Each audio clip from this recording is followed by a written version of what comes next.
Hi viewers, நாம இன்னைக்கு செம்ம இன்ட்ரெஸ்டிங்கான ஒரு ப்ரோமோ தான் பார்க்க போறோம். வீடியோக்குள்ள போறதுக்கு முன்னாடி நம்ம சேனலை லைக் அண்ட் சப்ஸ்கிரைப் பண்ணிட்டு கொஞ்சம் சப்போர்ட் பண்ணுங்க. வாங்க இப்போ வீடியோக்குள்ள போலாம். நம்ம பாட்டி கோயில் கும்பாபிஷேகத்துக்கு எல்லாத்துக்குமே ட்ரெஸ் எடுத்து கொடுத்து கோயிலுக்கு கட்டிட்டு போறாங்க. அப்போ எல்லார்கிட்டயும் சொல்றாங்க, அந்த கடவுள்கிட்ட வேண்டிக்கோங்க, நம்ம 2 குடும்பமும் ஒண்ணு சேரணும் அப்படின்னு சொல்லிட்டு கோயில்ல அன்னதானம் ஏற்பாடுலாம் பண்ணிக்கிட்டு இருக்காங்க. இதெல்லாம் கேட்ட ஊர் தலைவர் ஒருத்தர், இந்த குடும்பம் ஒண்ணு சேர்ந்துச்சுன்னா கண்டிப்பா இந்த ஊர்ல எந்த ஒரு பையனுமே நம்மள மதிக்க மாட்டான், இந்த ஒரு விஷயம் மட்டும் நடக்கவே கூடாது.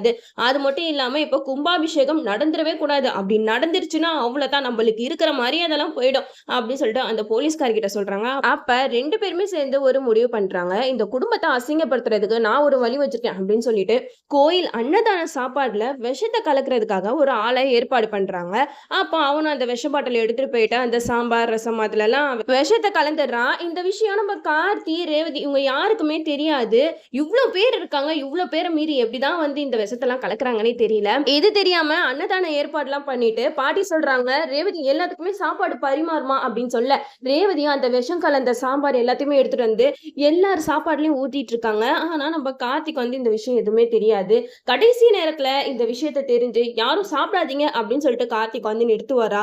அப்படி இல்லைன்னா அந்த மக்கள் எல்லாமே அந்த சாப்பாடெல்லாம் சாப்பிட்டு உடம்பு சரியாம ஹாஸ்பிட்டல் இருப்பாங்களான்றத நம்மளும் வெயிட் பண்ணி பார்ப்போம். இந்த பரமேஸ்வரி ஃபேமிலியை அசிங்கப்படுத்தணும் அப்படின்னு சொல்லிட்டு இத்தனை உயிரையும் காவு வாங்குறதுக்கு எல்லாரும் காத்துக்கிட்டு இருக்காங்க. இப்படியெல்லாம் பண்றதுக்கு எப்படிதான் மனசு வருதோ, இந்த மாதிரி சீன்ஸ் எல்லாம் பார்க்கும்போது கொஞ்சம் இரிட்டேட்டிங்கா தான் இருக்கு. ஆனா நம்ம கார்த்திக் இருக்காரு இல்லையா, கார்த்திக் இருக்கிற வரைக்கும் அந்த இடத்துல எந்த ஒரு அசம்பாவிதமும் நடக்காம அவர் பார்த்துப்பாரு.